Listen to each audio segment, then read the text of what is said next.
Today we're speaking with candidate for Wood County Circuit Court, Branch 3, and to learn more about their background and experience and approach to public service. Thank you and welcome for being here. Good afternoon, David. Good to be here. And let's get to know you a little bit before we start asking questions. Let's get your name and what you like to do, in your spare time and stuff like that. Maybe a little family experiences, just so people can kind of get to know you a little bit. Sure. I'm Elizabeth Gebert. I am from Wisconsin Rapids. My husband and I live in Buren.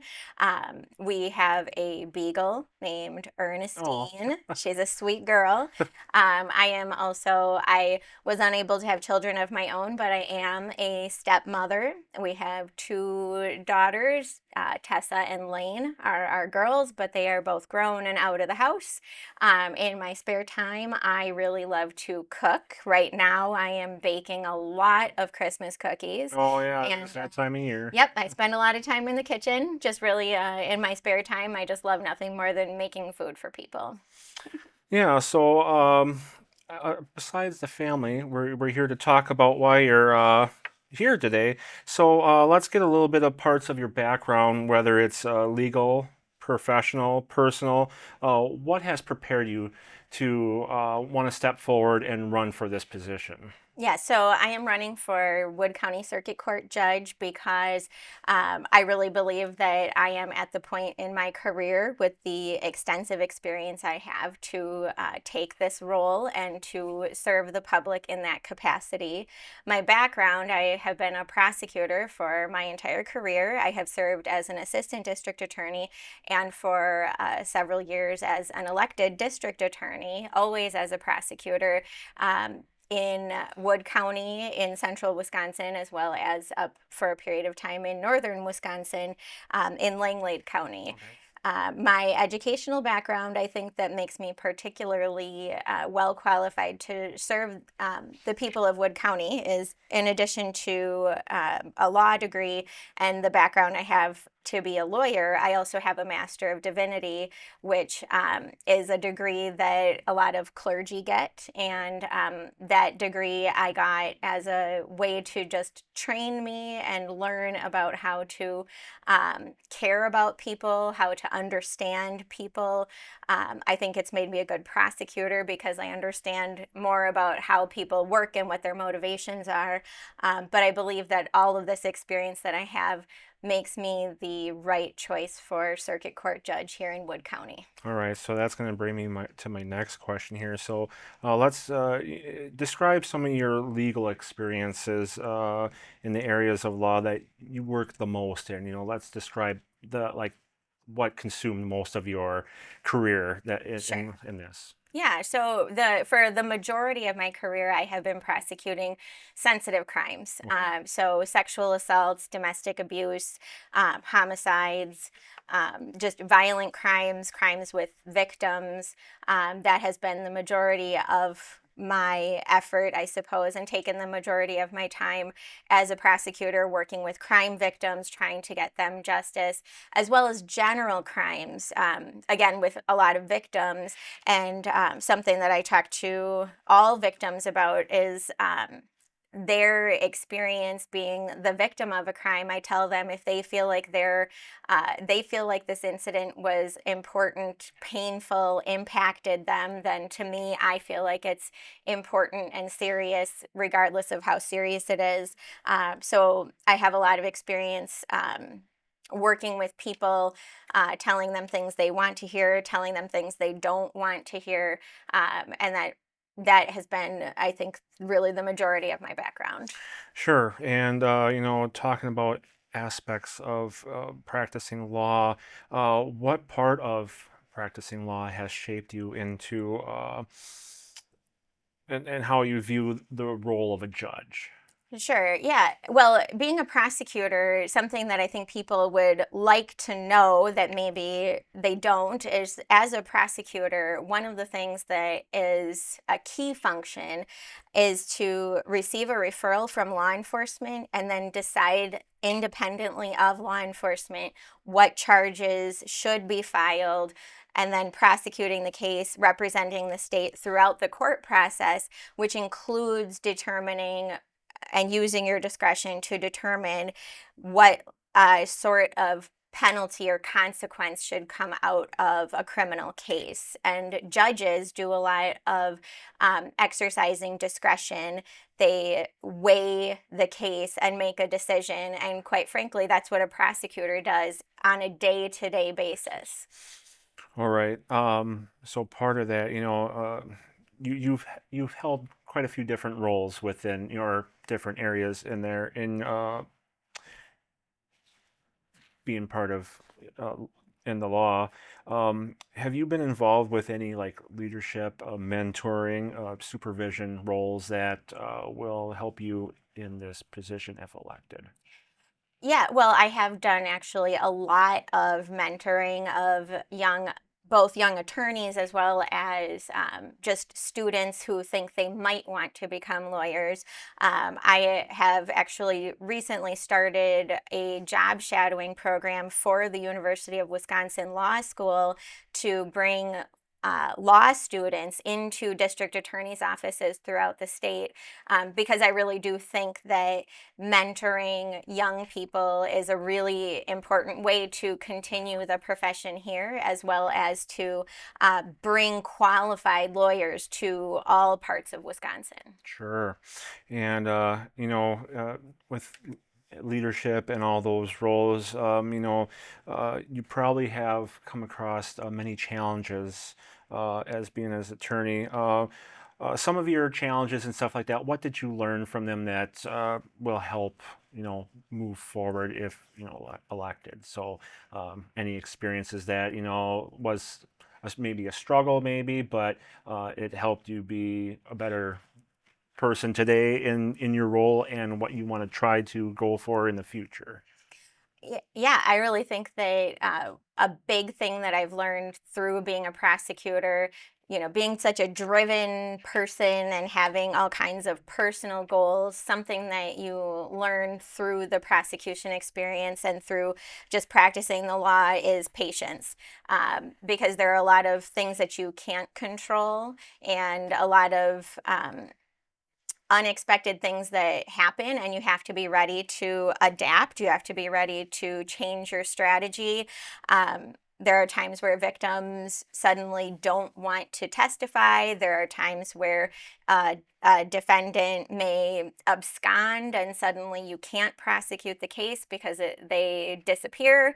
And so I've learned a lot about taking a breath, maintaining your composure, and figuring out where you go from there.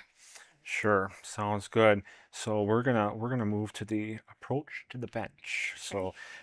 So what does being fair and impartial mean to you in the real world of court decisions? I really think that being fair and impartial means considering the factors, the information that is being presented to you impartially, listening, really listening to um, what is being conveyed, and then reasoning and coming to your decision through a particular approach that you can say, this is exactly why I'm ruling the way I'm ruling. You have to have, I think, a good justification for for the decisions that you make. And I know that being a judge, you make decisions that a lot of the time one side won't be happy, Right. but a lot of the time neither side is going to be happy. Right. And I think if you are able to explain how you came to your decision and it is a reasoned approach, I think that even if people disagree with you, they will still at least respect the decision that you made. Sure. So that brings me to the next question. How do you balance consistency in rulings with recognizing that every case is different?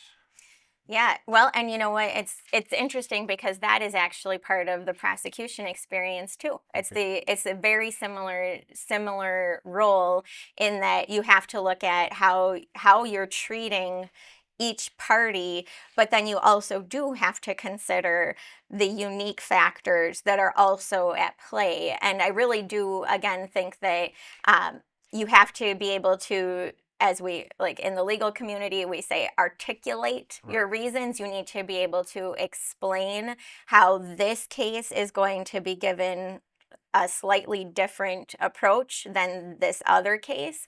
But I really think that it's about staying sort of within a range of normal, and then shifting a little bit one way or the other depending on the specific factors at play. Right. Okay. So my next question is, what personal traits do you feel is most important for a judge, and how do you practice those in your own work today? I think that a judge needs to be diligent, needs to be very intentional, and needs to remain patient and composed regardless of the circumstances. You never know what is going to happen in your courtroom, and it's important to stay level and dispassionate, as we like to say. And being a prosecutor, it's a very similar thing. And that's where my experience really will, I think, help me, because in the role of a prosecutor, you have emotional victims, you have sometimes very emotional victims, and they may say or do things that are not within the court's decorum, but you have to stay calm and you have to try to help bring them back down too. Right. And that's the same sort of thing that a judge needs to do.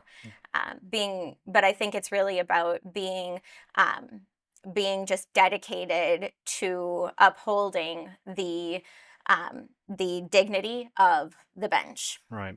So talking about emotional, how do you handle emotional, difficult cases while remaining professional and objective?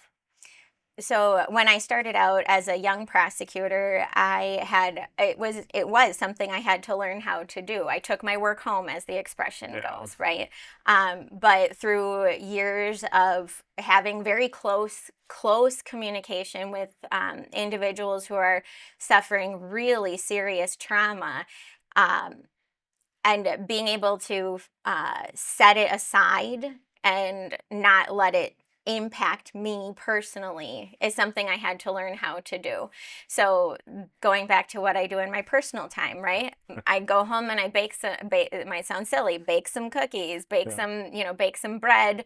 I also like to play the piano. So I sit down and I play my piano, just get, stay grounded, stay centered, and, like I said, don't take your work home with you. Yeah, sometimes it's kind of hard to do It is. that. Oh, So, sure is. It sure is.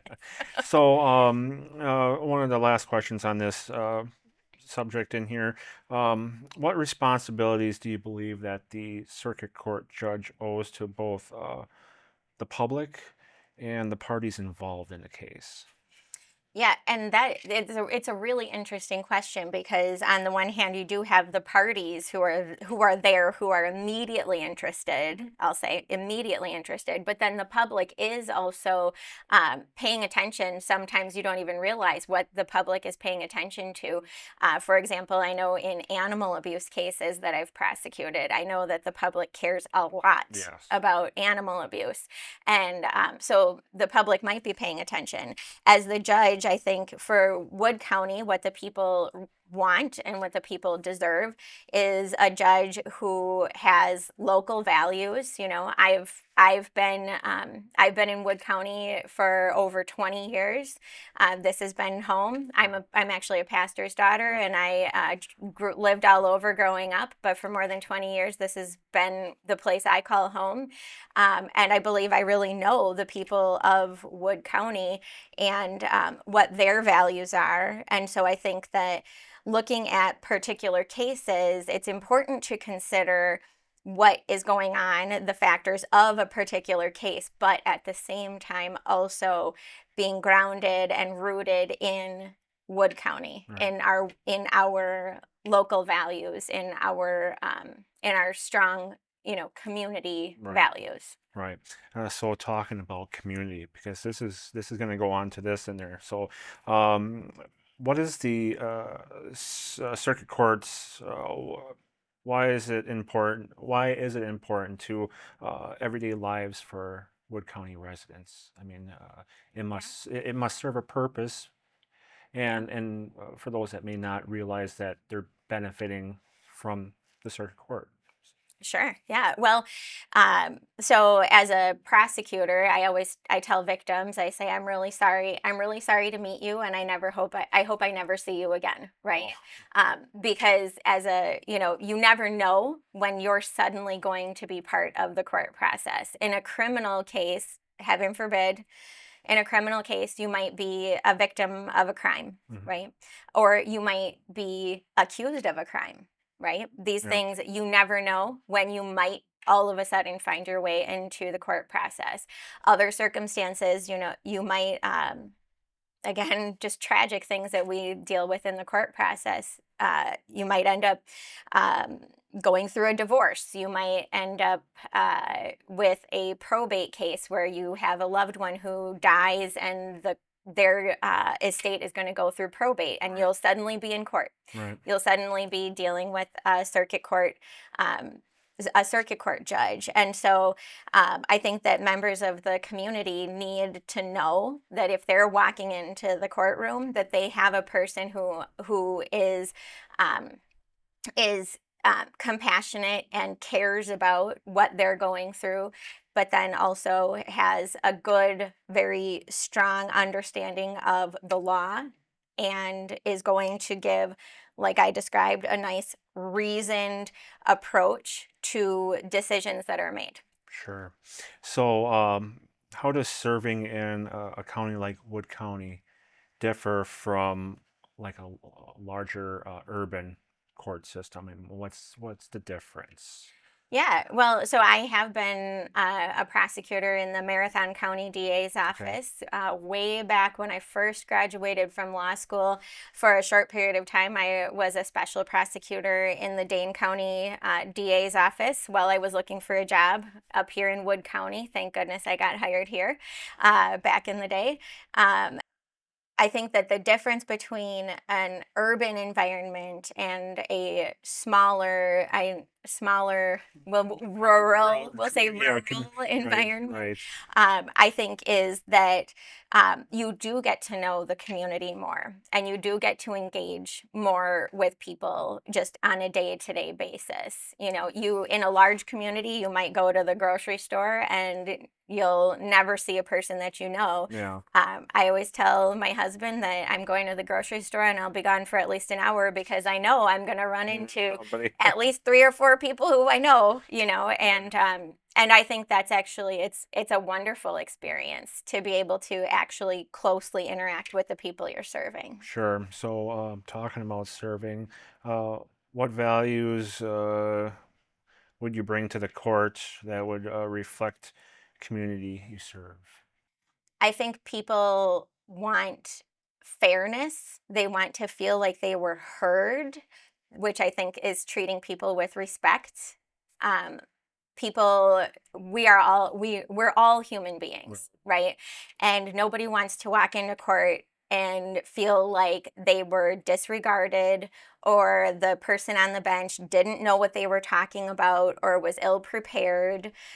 They want a person, and what our values say is that we treat everybody with respect, and I think it's possible to be kind and respectful, even when you're telling a person something they don't want to hear. Sure. Yeah, So my last question, the community connection part here. yeah. How important is for the judge to understand the local community, and how do you stay connected with the community? Yeah, I think it's very important for the judge to understand the local community. You know, you can't have views that might be popular in, Madison or Right. Milwaukee, right? You need to understand what the people here, the people you're serving, Right. what they expect, what they believe, and what they hold to be important. The way that I stay connected to the community, I will say, so my husband is Catholic and I am Protestant. I go to church with my husband, Catholic church with him one Sunday, then the next Sunday I go to my church and we alternate back and forth. So I'm actually involved in several different religious communities. And I think that's an important way to connect to the community. But then beyond that, I really enjoy being involved. Right now, I'm helping with the Best Christmas Ever organizations. That's just such a fantastic way to be Sure. involved. I've been involved with the United Way. I was of Southwood and Adams County. I was the chair of the United Way board um, for several years. And so just getting out and interacting with people, I think being committed to community service is really a big way to do that. And so that's something that I love no matter what. Right. All right. Well, we're going to get into the courtroom management because we got a few minutes left here. Okay. And so I really wanted to get these questions in here real quick here. So, how you would describe your approach to management in the courtroom efficiency while ensuring fairness? Yes, and I will say I think one of the benefits of having practiced in several different counties is I have seen a lot of different judges handle their courtrooms in a lot of different ways. And I've seen erring too much in the direction of efficiency and people walking out feeling like they just got pushed out the door, right? But then I've Sure. also seen courts where, a hearing that should take 5 minutes takes a half an hour because the person just is going on and on and on. And so I think striking a balance and making sure people understand. And sometimes it's just about transparency. So giving a person the opportunity to speak and then saying, I'm sorry to cut you off. I know you want to say more, but we just unfortunately don't have time to do this today. Again, being respectful, but then being willing to stop a person so that they don't take up, the entire day. Yeah, so So. talking about taking up, that moves me to my next question. What role should the judge play in keeping the case moving without sacrificing justice? Yeah. Well, the judge has some control over that. Some of it is a little bit beyond their control because there's this thing called the Constitution, Right. right? And sometimes like rights are involved that you simply can't move things faster than they're going to move. But the judge is the person standing there making those calls to say, you know, we're talking about a constitutional right here, and based on that, we are going to give this case more time. We are going to, extend it for Right. another hearing on another day. Um, but to recognize and again to have a good reason for delaying a case rather than saying everybody can just take as much time as they want to and you want more and more and more delay, the judge can cut that off Yeah. too. And quite frankly, there are also constitutional rights that say that delays shouldn't be happening beyond a certain point, Right. right? And so it's the judge's duty, I think, to make sure that a person's rights are being honored, but also at the same time saying we're going to keep this case moving. We're not dragging it on for 3, 4, 5 years. Sure.